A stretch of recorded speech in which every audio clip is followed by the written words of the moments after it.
So hello what's up, कैसे हैं आप सब। सीए फाइनलिस्ट लेके आ गया हूं मैं आपके लिए वो वीडियो जिसका था आपको इंतजार, ऐसे 800। इस ऐसे 800 की वीडियो में हम ऐसे 800 को पूरा का पूरा रिवाइज करेंगे along with the questions. Yes, सारे कॉन्सेप्ट्स और क्वेश्चंस मैं आपको अच्छे से करवा के दूंगा। प्लस जो भी अमेंडमेंट आई है वो भी मैं आपके साथ एकदम डिटेल में डिस्कस करने वाला हूं। तो ये आपका वन स्टॉप सॉल्यूशन हो जाएगा, जहां पे कॉन्सेप्ट्स भी हो जाएंगे और क्वेश्चन भी हो जाएंगे। सर, ये वाले बोर्ड नोट्स हमको कहाँ मिलेंगे? तो ये मैं अपने टेलीग्राम चैनल पे शेयर कर दूंगा। टेलीग्राम चैनल का लिंक भी आपको डिस्क्रिप्शन में मिल जाएगा, तो उसको ज्वाइन करके रख लो, कहीं आपसे आगे जाके कुछ मिस ना हो जाए। ठीक है, so without much ado let's begin with this video. और हाँ, वीडियो पे आगे बढ़ने से पहले अपनी अटेंडेंस जरूर लगा देना लाइक करके, ताकि ये बाकी सीए फाइनलिस्ट तक भी पहुंच सके। तो स्टार्ट करते हैं ऐसे 800 के साथ। ऐसे 800 किसकी बात करता है? Special consideration audit of financial statement prepared using special purpose framework. अब सर, स्पेशल पर्पस फ्रेमवर्क समझने से पहले आपको एक कॉन्सेप्ट समझना पड़ेगा। जो फाइनेंशियल रिपोर्टिंग फ्रेमवर्क है, दो प्रकार के होते हैं। कौन कौन से? General purpose framework, special purpose framework. General purpose framework को हम प्यार से बोलेंगे जीपीएफ। जनरल पर्पस फ्रेमवर्क का मतलब है एक ऐसा एफआरएफ जो मीट करेगा financial information needs of wide range of user, यानी कहीं ना कहीं ये सभी के लिए बना हुआ है। ठीक है सर। अगर मैं स्पेशल पर्पस फ्रेमवर्क बोलता हूं तो meet the financial information needs of specific users. अब सर, जो एफआरएफ होता है, हम सबने एक चीज पढ़ रखी है, ये फेयर प्रेजेंटेशन भी हो सकता है, कंप्लायंस फ्रेमवर्क भी हो सकता है। अब सबका सवाल, सर स्पेशल पर्पस फ्रेमवर्क के एग्जांपल्स बताओ। तो मैंने कहा स्पेशल पर्पस फ्रेमवर्क में कुछ स्पेसिफिक यूजर्स है जिनके लिए आप फाइनेंशियल स्टेटमेंट अलग से बना सकते हो। जिनके लिए आप फाइनेंशियल स्टेटमेंट अलग से बना सकते हो, ये वैसा ही है जैसे घर में होता है ना, सबके लिए एक जैसी चाय बनती है। सबके लिए एक जैसी चाय बनती है, बट कोई अंकल और आंटी होते हैं, वो कहते हैं हमारे लिए अलग से फीकी चाय बनाना, हमारे लिए अलग से फीकी चाय बनाना। यानी वो हो गया स्पेसिफिक यूजर्स, वो हो गए कुछ स्पेसिफिक यूजर्स जिनके लिए आप अलग से चाय बनाते हो। तो ऐसे ही कुछ स्पेसिफिक यूजर्स हैं जिनके लिए अलग से फाइनेंशियल स्टेटमेंट बनाए जाते हैं। अब सर, ये तीन टाइप के यूजर्स कौन है? मैंने कहा सबसे पहले क्रेडिटर्स। क्रेडिटर्स के लिए आप अलग से फॉलो करते हो कैश बेसिस ऑफ अकाउंटिंग और उनको देते हो कैश फ्लो इंफॉर्मेशन। जनरली हम क्या यूज करते हैं? Accrual basis of accounting, but just for the creditors आपने यूज करी कैश बेसिस ऑफ अकाउंटिंग और उनको दी कैश फ्लो इंफॉर्मेशन। इसके अलावा financial reporting provisions established by regulator. तो जो लिस्टेड कंपनीज होती है, जैसा सेबी चाहती है वैसे फाइनेंशियल स्टेटमेंट्स देते हैं। ठीक है सर। फिर कहता है financial reporting provisions of the contract. तो जब भी आप किसी से पैसा लोगे in the form of loan, project grant, bond, तो आपको फिर जिसने भी पैसा दिया है उसके हिसाब से फाइनेंशियल्स बना के देने पड़ेंगे। तो मैंने कहा तीन केसेस याद रखना, तीन स्पेसिफिक यूजर्स है जिनके लिए स्पेशल पर्पस फ्रेमवर्क यूज होता है। कम ऑन, तीन स्पेसिफिक यूजर्स है जिनके लिए स्पेशल पर्पस फ्रेमवर्क यूज होता है। सर कौन? Creditor, regulator, contractor. Say with me, creditor, regulator, contractor. हम इनको प्यार से बोलते हैं सीआरसी टर टर टर। सीआरसी टर टर टर। Creditor, regulator, contractor. क्रेडिटर के लिए cash basis of accounting, regulator के लिए फाइनेंशियल रिपोर्टिंग प्रोविजंस जैसे वो चाहता है, और कॉन्ट्रैक्टर के लिए financial reporting provisions of the contract. जैसा कॉन्ट्रैक्ट में लिखा है वैसे हम फाइनेंशियल्स बना के दे देंगे। क्या ये तीनों के तीनों पॉइंट्स क्लियर है? हाँ सर। अब ऐसे 800 को कुछ नहीं करना, तीन छोटे पार्ट्स में बांट देना। Accepting the audit, planning and performing the audit और रिपोर्टिंग। जैसे हमारे तीनों पार्ट्स कंप्लीट, ऐसे डन डनाडन डन। अब आ जाओ मेरे साथ, सबसे पहले एक्सेप्टिंग द ऑडिट। तो मुझे बताओ इस ऑडिट में सबसे स्पेशल क्या है? Special purpose framework. तो इसी की एक्सेप्टेबिलिटी देखनी है। तो check the acceptability of the FRF and depends on financial information needs of specific users. कौन स्पेसिफिक यूजर्स? सीआरसी टर टर टर, क्रेडिटर, रेगुलेटर, कॉन्ट्रैक्टर। जैसा ये चाहेंगे उसी के हिसाब से पता चलेगा एफआरएफ एक्सेप्टेबल है या नहीं। अब सर, एक्सेप्टेबिलिटी देखने से पहले देखो एप्लीकेबल एफआरएफ के क्या क्या ऑप्शंस हैं। तो सबसे पहले ये कहते हैं financial reporting standards established by authorised और recognised organisation like ICI, ministry of corporate affairs, जो हमको एएस और इंडियास वगैरह देते हैं। ठीक है सर। इसके अलावा जो लॉ रेगुलेशन है वो भी प्रिस्क्राइब कर सकता है FRF for special purpose financial statement for certain types of entities. For example, requirements of a regulator. तो सर कौन सा रेगुलेटर है जो एफआरएफ बता सकता है? तो मैंने आपको पहले ही बताया था, लिस्टेड एंटिटीज के केस में से भी बता सकता है। तो इतनी सी बात बस आपको समझ के चलनी है कि जो एप्लीकेबल एफआरएफ है वो कहीं ना कोई ऑर्गेनाइजेशन दे सकती है या फिर लॉ रेगुलेशन प्रिस्क्राइब कर सकता है। अब ये कहता है अगर कोई भी कॉन्फ्लिक्ट होता है between the financial reporting standards यानी accounting standards and requirements of the regulator, तो आपने एक्शंस ऑफ ऐसे 210 फॉलो करने हैं। क्या ये एक्शंस एग्जाम के लिए एप्लीकेबल है? नहीं, बस इतना लिखा है 210 के एक्शंस फॉलो करो। अब सर, जब आपको एप्लीकेबल एफआरएफ पता चल गए, इनमें से एक्सेप्टेबल एफआरएफ कौन सा होगा? तो ये कहता है कंसीडर द एट्रीब्यूट्स ऑफ ऐसे 210। ऐसे 210 में हमने कुछ चीजें पढ़ी थी जिनको कंसीडर करके देखा जाता है एफआरएफ एक्सेप्टेबल है या नहीं। सबसे पहले नेचर वाले 2 point, nature of the entity, nature of the financial statement. Nature of the entity में देखेंगे प्रॉफिट एंटिटी है या नॉन फॉर प्रॉफिट ऑर्गेनाइजेशन है, क्योंकि प्रॉफिट वाली क्या बनाती है, PNL balance sheet. Non for profit वाली क्या बनाती है, receipts and payment, income and expenditure. इसी तरह देखो फाइनेंशियल स्टेटमेंट कंप्लीट सेट है या single financial statement. Complete set यानी PNL, balance sheet, cash flow statement, notes to account सब बनेगा। सिंगल फाइनेंशियल स्टेटमेंट में सिर्फ वही फाइनेंशियल स्टेटमेंट, मान लो कैश फ्लो स्टेटमेंट और उसके रिलेटेड नोट्स। फिर आपने देखना है purpose of the financial statement, GPFS, SPFS. GPFS मतलब general purpose financial statement, wide range of users के लिए। स्पेसिफिक यूजर्स यानी सीआरसी, टर, क्रेडिटर, रेगुलेटर और कॉन्ट्रैक्टर, इनके लिए बन रहा है। प्लस आप लॉ रेगुलेशन की रिक्वायरमेंट देख सकते हो। फॉर एग्जांपल जो कंपनीज है उनको कंपनीज एक्ट 2013 फॉलो करना पड़ता है और उनके फाइनेंशियल्स एज पर एएस या इंडियस बनाए जाते हैं। तो ये कुछ एट्रीब्यूट्स हैं जो हमने ऐसे 210 में पढ़े थे, मैंने आपको साथ साथ रिवाइज करा दिए। अब इन बातों को घबरा मत जाना, इनको बस आपने समझ के चलना है और कुछ भी नहीं है, ठीक है सर। अब सर एक एग्जांपल दे रखा है आपकी बुक में, सारे बच्चे एग्जांपल समझो, फिर मैं यही पॉइंट्स फटाफट बुक से गो थ्रू करा दूंगा। ये कहता है कि सपोज मान लो हमें वैल्यूएशन करनी है नेट एसेट्स की, क्यों, क्योंकि एक एंटिटी का सेल हो रहा है। तो हम सबको पता है जब भी एंटिटी बिकती है तो परचेज कंसिडरेशन निकलती है नेट एसेट्स के बेसिस पे, यानी एसेट्स माइनस लायबिलिटी। अब सर जो वेंडर है और बायर है ये कॉन्ट्रैक्ट कर सकते हैं कि भाई जो भी सेलर है ना उसके फाइनेंशियल स्टेटमेंट में जो डेटर्स हैं which are over due for more than 90 days, इन पे 100% प्रोविजन बनेगा। क्या ये न्यूट्रल है? नहीं, this is a very prudent provision, this is a very prudent provision. तो हो सकता है स्पेशल पर्पस फाइनेंशियल स्टेटमेंट्स में वेरी प्रूडेंट एस्टिमेट्स लिए जाएं as compare to general purpose framework. तो आप बोलोगे this is not neutral compared with the financial information as per general purpose framework. तो सारे बच्चे एक बार फटाफट अपनी किताब पे आ जाओ, जितनी बातें अभी तक रिवाइज कराई वापस रिवाइज करा रहा हूं, रिवीजन के अंदर रिवीजन। तो हमने स्टार्ट किया SA 800 special consideration audit of financial statement as per SPF यानी स्पेशल पर्पस फ्रेमवर्क।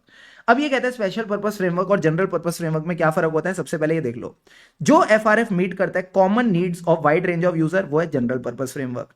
जो मीट करता है स्पेसिफिक यूजर्स वो है स्पेशल पर्पस फ्रेमवर्क। इसके 3 एग्जांपल क्या है, सीआरसी, टर यानी cash basis of accounting, cash flow information for creditor, financial reporting provisions of regulator and contractor.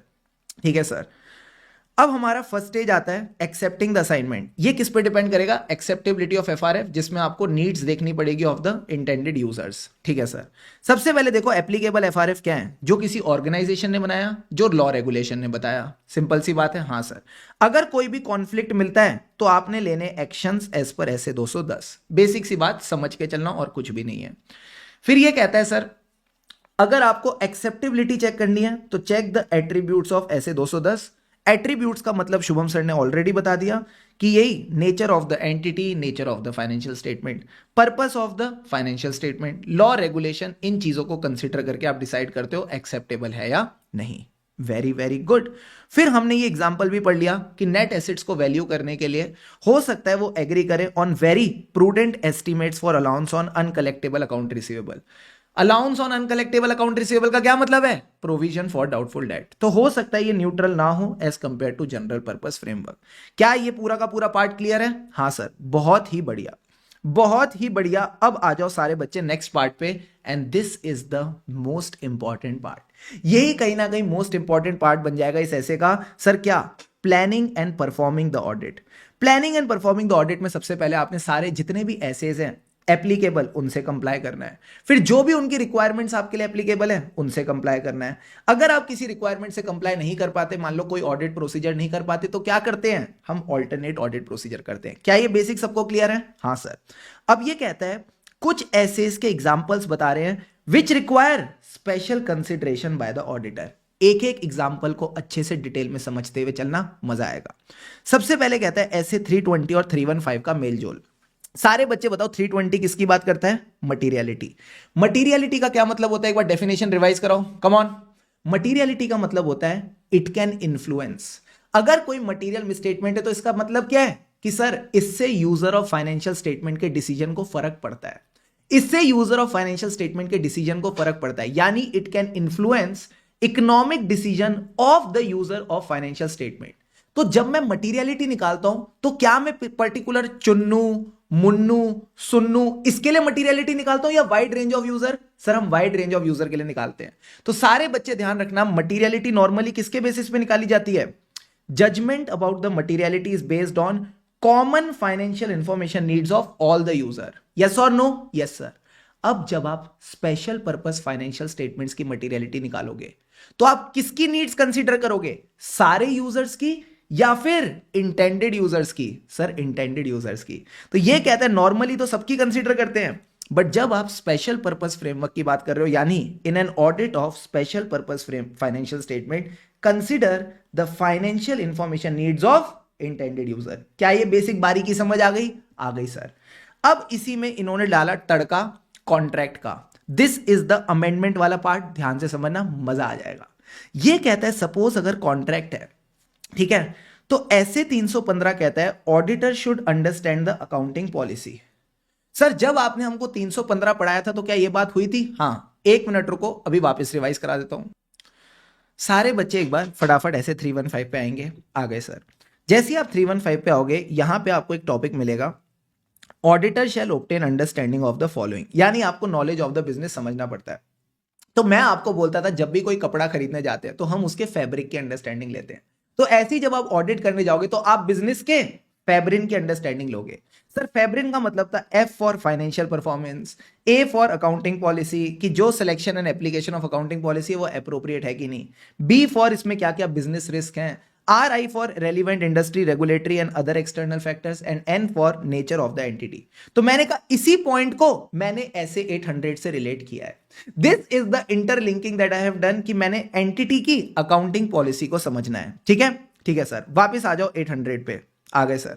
तो ये कहता है ऐसे 315 में शुभम सर ने सिखाया था auditor should understand the accounting policy. ठीक है sir.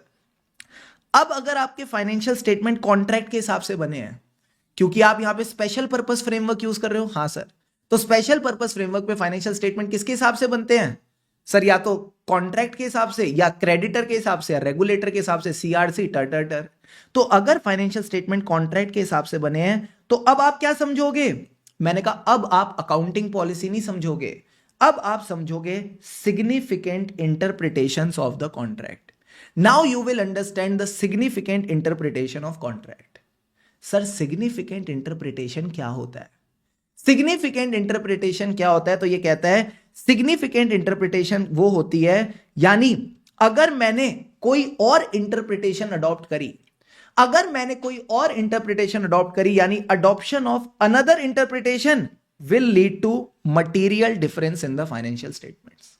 It will lead to material difference in the financial statement. Sir कुछ भी समझ में नहीं आया, एग्जाम्पल से समझाओ। फॉर एग्जाम्पल ध्यान से समझना, सपोज दो एंटिटीज हैं जिसका नाम है रिलायंस और एलएनटी। ठीक है सर।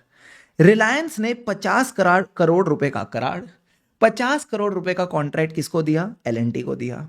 बदले में बोला अपने फाइनेंशियल्स इस कॉन्ट्रैक्ट के हिसाब से हमको सबमिट करते रहना। क्या ऐसा हो सकता है? हाँ सर, ऐसे 800 में लिखा है कॉन्ट्रैक्ट के हिसाब से फाइनेंशियल स्टेटमेंट सबमिट करो। अब कॉन्ट्रैक्ट में लिखा था कि जो भी रेवेन्यू रिकॉग्निशन होगी वो परसेंटेज ऑफ कंप्लीशन मेथड में होगी। परसेंटेज ऑफ कंप्लीशन मेथड किसके लिए होता है? कंस्ट्रक्शन कॉन्ट्रैक्ट्स में होता है। यानी 60% कंस्ट्रक्शन हो गई तो 50 करोड़ का 60% आप रेवेन्यू रिकॉग्नाइज कर सकते हो सीधी भाषा में। साथ ही साथ कॉन्ट्रैक्ट में एक चीज और लिखी है कि जो रिलायंस है it can any time terminate the contract. अगर रिलायंस को एलएनटी की सर्विसेज पसंद नहीं आती तो वो कॉन्ट्रैक्ट को टर्मिनेट कर देगा, कुछ पैसा देने की जरूरत नहीं है। तो मुझे बताओ ऐसे केस में क्या क्या इंटरप्रिटेशंस पॉसिबल है रेवेन्यू रिकॉग्निशन की? सर पहली इंटरप्रिटेशन तो ये पॉसिबल है कि रेवेन्यू रिकॉग्निशन पीओसीएम पे होना चाहिए। पीओसीएम का मतलब है परसेंटेज ऑफ कंप्लीशन मेथड, या फिर क्योंकि सेकंड कंडीशन है कि रिलायंस कभी भी टर्मिनेट कर सकता है कॉन्ट्रैक्ट को, तो आप वेट करो कॉन्ट्रैक्ट के कंप्लीट होने का। जब कॉन्ट्रैक्ट कंप्लीट होगा तभी रेवेन्यू रिकॉग्नाइज करेंगे। तो मान लो एलएनटी ने ये इंटरप्रिटेशन चुन ली कि हम रेवेन्यू रिकॉग्नाइज करेंगे परसेंटेज ऑफ कंप्लीशन मेथड पे। ठीक है सर।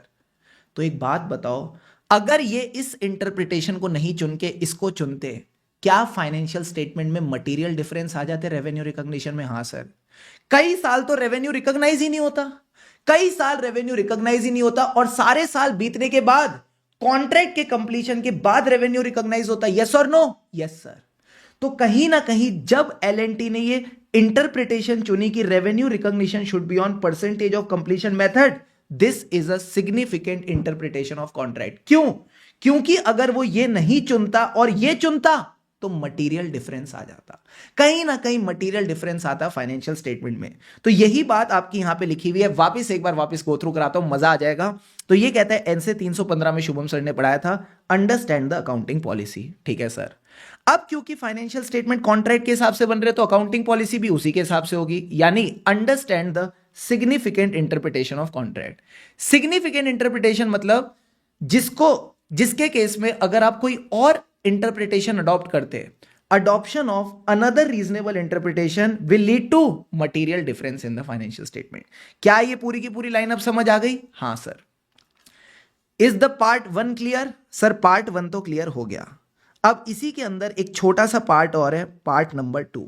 अब सर पार्ट नंबर 2 क्या कहता है? यह कहता है अगर special purpose financial statements contract के हिसाब से बने हैं, ठीक है सर, तो management can agree a threshold below which misstatement will not be corrected. तो हो सकता है एलएनटी की जो मैनेजमेंट है वो रिलायंस के साथ एग्री कर ले कि एक अमाउंट है जिसके नीचे हम मिस स्टेटमेंट्स को करेक्ट नहीं करेंगे। तो क्या इसका यह मतलब है ऑडिटर को अब मटीरियलिटी निकालने की जरूरत नहीं? Answer is no. अब भी ऑडिटर को मटीरियलिटी निकालनी पड़ेगी। Still the auditor has to determine the materiality as per SA 320। तो अगर मैं इस एग्जांपल को कंटिन्यू करूं तो वापस देखो क्या कहता है। यह कहता है LNT is required to submit the accounts to Reliance, ये हमको पता है। Any mistake below 20 lakhs will not be corrected, यानी इट विल बी इग्नोर्ड। तो सर क्या मैं 20 लाख को मटीरियलिटी मान लूं? नहीं। Auditor is still required to calculate the materiality as per SA 320। क्या अब पूरा का पूरा केस क्लियर हो गया? हां सर। तो 3 बातें आपने इसमें ध्यान रखनी है। सबसे पहले इंट्रोडक्शन, फिर केस नंबर 1, केस नंबर 2। एक बार मैं आपको फटाफट रिवाइज करा देता हूं। इंट्रोडक्शन क्या था? जो मटीरियलिटी होती है वो किसकी नीड्स के हिसाब से होती है? Common financial information needs of the user.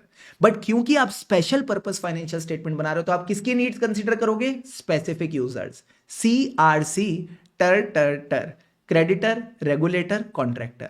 Case number 1, ऐसे 315 ने कहा था आपको समझनी है अकाउंटिंग पॉलिसी, बट क्योंकि अब आप कॉन्ट्रैक्ट के हिसाब से फाइनेंशियल स्टेटमेंट बना रहे हो तो अब आप क्या समझोगे?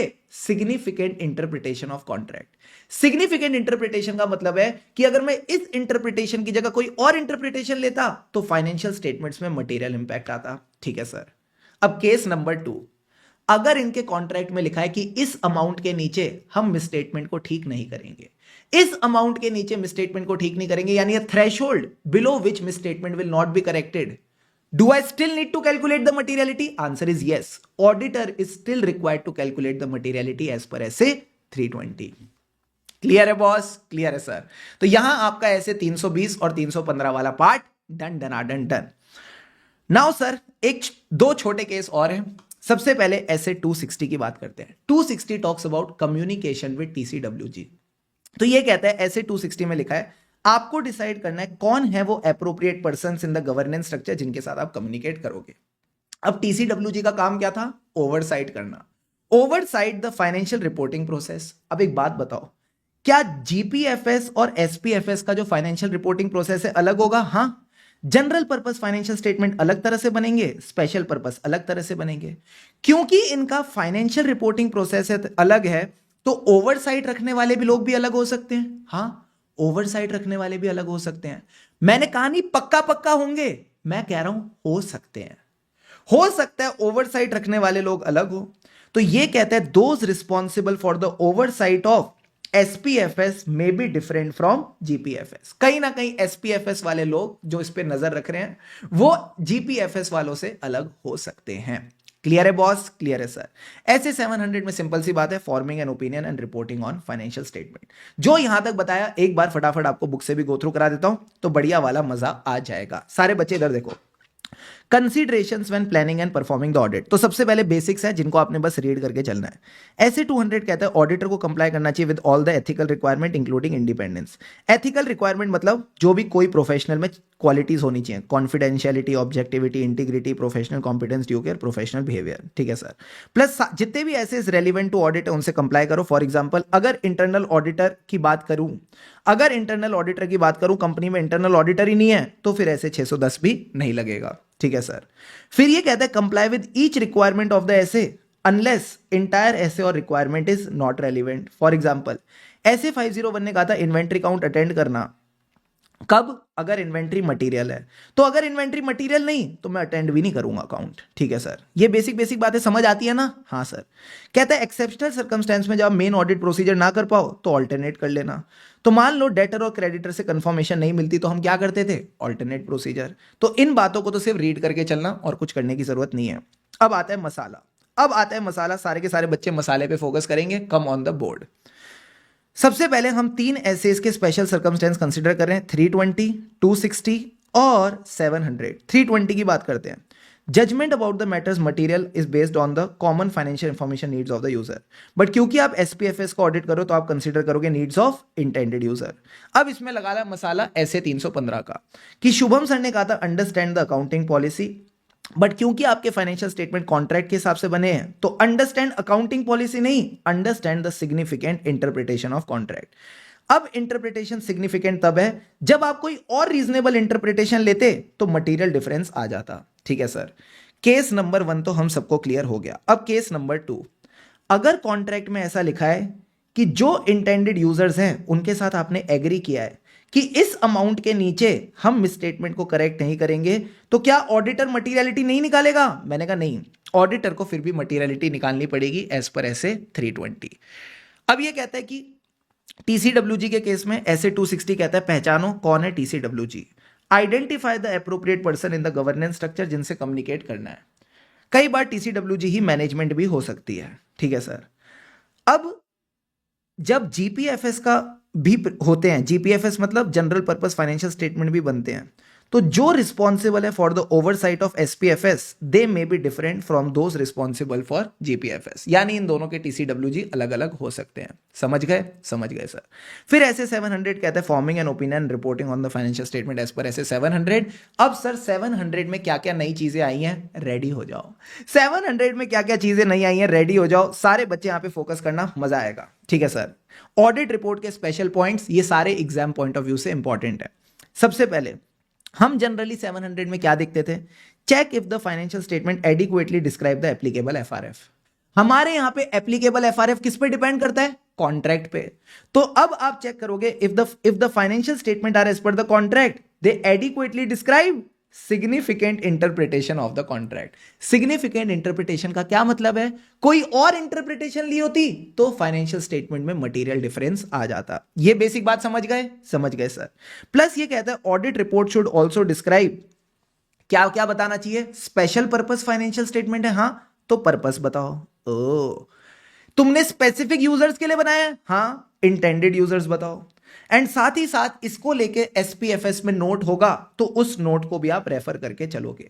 तो स्पेशल पर्पस का पर्पस बताया, स्पेसिफिक यूजर्स के यूजर्स बताए, और एसपीएफएस में जो नोट है जिसमें ये इंफॉर्मेशन दे रखी है उसको भी आप रेफर करके चलो, ठीक है सर। इस पॉइंट को स्टार मार्क कर रहा हूं बिकॉज इससे मिलता जुलता एक पॉइंट मैं आगे कराने वाला हूं।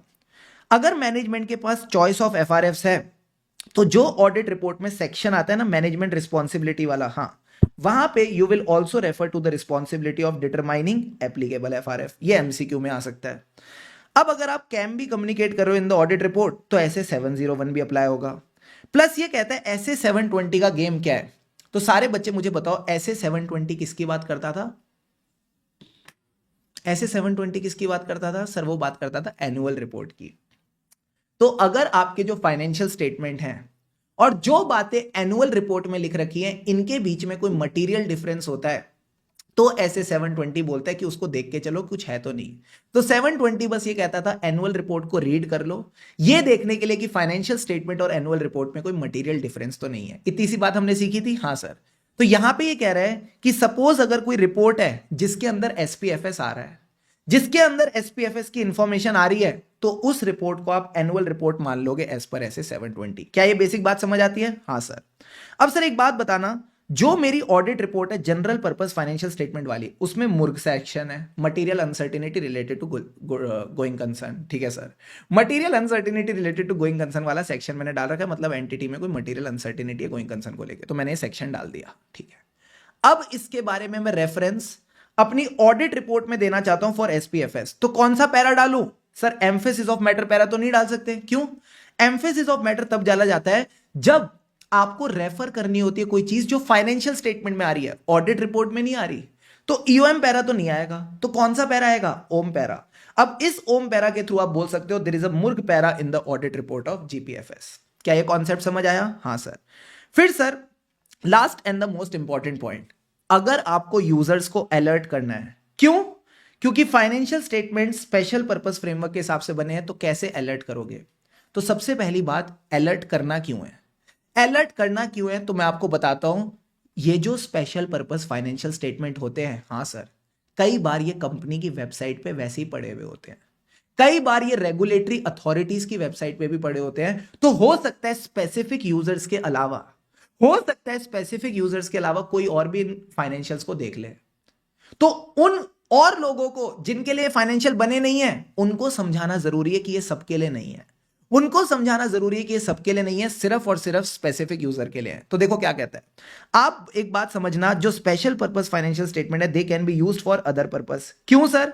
क्योंकि रेगुलेटर हो सकता है एंटिटीज को बोले कि आप अपने एसपीएफएस को पब्लिक रिकॉर्ड पे रखो, क्योंकि पब्लिक रिकॉर्ड पे कोई और भी यूज कर सकता है। तो इसी मिसअंडरस्टैंडिंग को अवॉइड करने के लिए, to avoid this misunderstanding, it is important to alert the users using emphasis of matter para.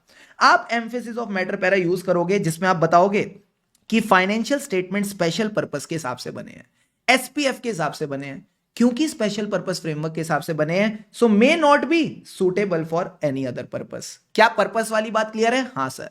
क्या सिर्फ स्पेशल पर्पस के हिसाब से बने हैं या फिर स्पेसिफिक यूजर्स के लिए बने हैं? मैंने कहा दोनों। तो जब आपने स्पेशल पर्पस की बात कर ली तो यह भी इंडिकेट कर देना they are only for specific users, so should not be distributed or used by other party. So they should not be distributed or used by other parties. इस तरह से आपने EOM पैरा डालना है। तो EOM पैरा में दो बातें मत भूल जाना, फिर से बता रहा हूं। क्या? They are prepared using special purpose framework, so not suitable for any other purpose. They are for specific users, so not to be distributed, not to be used by any other user. क्या ये बातें clear हैं? हाँ sir. अब आ जाओ किताब से, तुमको सारी चीजें एकदम बढ़िया तरीके से समझ जाएंगी। Come to the book now, let's discuss from the book. And ये chapter done done done done, क्या बढ़िया मजा आ जाएगा। देखो क्या कहता है, ऐसे 700 कहता है evaluate financial statement applicable FRF को दिखाते हैं। हमारे यहां एप्लीकेबल एफआरएफ क्या हो जाती है? Significant interpretation of contract. ठीक है सर। अब ये कहता है ऑडिट रिपोर्ट में तीन चीजें दिखनी चाहिए, पर्पस, इंटेंडेड यूजर और रेफर टू द नोट इन एसपीएफएस। ये चीज हम ऑडिटर कैसे दिखाते हैं? Through this EOM para only. Through this EOM para only आप कहीं ना कहीं ये बोलते हो स्पेशल पर्पस फ्रेमवर्क के हिसाब से बने हैं, एंड साथ ही साथ आप यूजर वाली बात भी यहां पे कर लेते हो। डोंट वरी, मैं वापस एक बार इसको यहां पे गो थ्रू करा दूंगा। ठीक है सर। अगर मैनेजमेंट के पास चॉइस ऑफ एफआरएफ है तो ये बात उसकी रिस्पॉन्सिबिलिटी में आप डाल सकते हो कि इनकी रिस्पॉन्सिबिलिटी थी सही एफआरएफ चुनना। अगर ये कैम रिपोर्ट कर रहे हैं तो 701 भी लगेगा। 720 के हिसाब से अगर कोई भी रिपोर्ट है जिसमें एसपीएफएस है, ठीक है, उसको हम एनुअल रिपोर्ट का दर्जा दे देंगे। अब ये रिपोर्ट किसके लिए? ओनर्स के लिए या similar stakeholders? Similar stakeholders का मतलब है स्पेसिफिक यूजर। स्पेसिफिक यूजर यानी सीआरसी, टर क्रेडिटर, रेगुलेटर या कॉन्ट्रैक्टर, जिसके लिए फाइनेंशियल स्टेटमेंट्स बने हैं। ये बेसिक बात बस समझ के चलनी है। फिर ये कहते हैं ऐसे 706 के हिसाब से आप अदर मैटर पैरा डाल सकते हो अगर आपको कोई भी इंफॉर्मेशन रेफर करनी है जो जनरल पर्पस फाइनेंशियल स्टेटमेंट की ऑडिट रिपोर्ट में है। तो अगर जनरल पर्पस फाइनेंशियल स्टेटमेंट की ऑडिट रिपोर्ट में मुर्ग सेक्शन है, इसको रेफर करने के लिए आप अदर मैटर डाल सकते हो। तो सर आपने यही तो बात सिखाई थी, मैंने तुमको यही तो बात सिखाई थी सिंपली, कि अगर जनरल पर्पस फाइनेंशियल स्टेटमेंट की ऑडिट रिपोर्ट में मुर्ग सेक्शन है तो एसपीएफएस की ऑडिट रिपोर्ट में इसको रेफर करने के लिए आप अदर मैटर पैरा डाल सकते हो। Easy PG sir. फिर इसके बाद कहता है यूजर्स को अलर्ट करने के लिए कौन सा पैरा आएगा? EOM para. तो ईओएम पैरा में आप बोलोगे it's a special purpose framework not suitable for any other purpose. ये एक सेपरेट सेक्शन में आएगा जिसकी हेडिंग होगी एम्फेसिस ऑफ मैटर। अब इसका एग्जांपल देख लो, अगेन वो सारी चीजें आपको मिल जाएगी। हम एक नोट पे अटेंशन ड्रॉ करेंगे फाइनेंशियल स्टेटमेंट में जहां पे हमने बेसिस ऑफ अकाउंटिंग बता रखा है। फिर पहली चीज क्या आएगी? स्पेशल पर्पस फ्रेमवर्क के हिसाब से बने यानी as per the contract, so not suitable for any other purpose. दूसरी चीज क्या थी, it is for the specific users, यानी जो भी कंपनी है और उसका client, so not should be distributed और used by any other person. और ईओएम पैरा के एंड में हमेशा एक लाइन आती है, our opinion is not modified, our opinion is not modified. तो मैं बोलूं चार चीजें आएंगी सर, क्या? दो बेसिक चीजें, दो बेसिक चीजें। पहली बेसिक चीज क्या है, अटेंशन ड्रॉ करना। दूसरी चीज क्या है, स्पेशल पर्पस फ्रेमवर्क की बात करना। तीसरी चीज क्या है, मैंने कहा यूजर्स की बात करना। एंड चौथी चीज है, our opinion is not modified. Clear है? क्लियर है सर। अब सर जो आपने डिस्ट्रीब्यूशन और यूज की बात की थी वो यहां लिखी है, वो यहां लिखी है कि इन एडिशन टू अलर्ट आप बोल सकते हो कि this report is restricted for distribution और यूज। अब आ जाओ, दो क्वेश्चन कर लेते हैं, इनसे और क्लैरिटी मिल जाएगी। सबसे पहले CA Lalita, she is offered the professional work of the audit of financial statement prepared as per a loan agreement. क्या मैं बोल दूं loan agreement is a contract? हाँ सर, यानी स्पेशल पर्पस फ्रेमवर्क। तो इसने इसको एक्सेप्ट किया और इस बारे में बताया, emphasis of matter para. Is it proper? Yes it is proper. अब आ जाओ question number 2, CA Lakshmi has prepared a draft audit report as per the financial reporting provisions of a contract. Again, contract का क्या मतलब है? Special purpose framework. ठीक है sir. Besides, she has also drawn the attention in the draft audit report to note A, which describes the basis of accounting. क्या हमें पहला चीज यही करनी थी EOM पैरा में? नोट पे रेफरेंस ड्रॉ करना था। How she can ensure that the report will not be misused? Draft a suitable para. तो वही तो पैरा बनाना है जो मैंने यहां पे सिखाया, EOM पैरा। हाँ सर, चार चीजें क्या आएंगी, ड्रॉ द अटेंशन, दूसरी चीज special purpose framework, so not suitable for any other purpose, तीसरी चीज it is for the specific users not for other users, and चौथी चीज अवर ओपिनियन इज नॉट मॉडिफाइड। तो वापस अगर आप देखो, मैं आपको चारों की चारों चीजें इस वाले पैरा में वापस दिखा देता हूं। Are you people ready? Yes sir. पहली चीज जो इस रिपोर्ट में आनी चाहिए सर, क्या? We draw the attention to the note. मिल गई? मिल गई। दूसरी चीज यहां पे क्या आनी चाहिए, special purpose framework. Special purpose framework के हिसाब से यानी comply with the financial reporting provisions of the contract, जो स्पेशल पर्पस फ्रेमवर्क हो गया, so not suitable for any other purpose. ठीक है। तीसरी चीज, it is intended only for X limited and Y limited, जो हमारे यूजर्स हैं, so not for other parties. तो ये तीसरी चीज भी आ गई। और अगर आप चाहो तो चौथी चीज भी डाल दो, अवर ओपिनियन इज नॉट मॉडिफाइड, हमारा ओपिनियन मॉडिफाइड नहीं है। तो ये पूरा का पूरा क्या ही बन जाएगा, एम्फेसिस ऑफ मैटर पैरा। ये कहीं ना कहीं आपका एम्फेसिस ऑफ मैटर पैरा ही बन जाएगा। क्लियर है बॉस? क्लियर है सर। तो अगर आप ऐसे 800 की रिवीजन कर रहे हो तो मैं बताऊं, तीन की एरियाज में आपको हमेशा फोकस करके चलना है। सर कौन सा? पहला एरिया तो यही है, एम्फेसिस ऑफ मैटर पैरा आपको बनाना आना चाहिए, जिसमें आपको 4 एलिमेंट्स कवर करने हैं।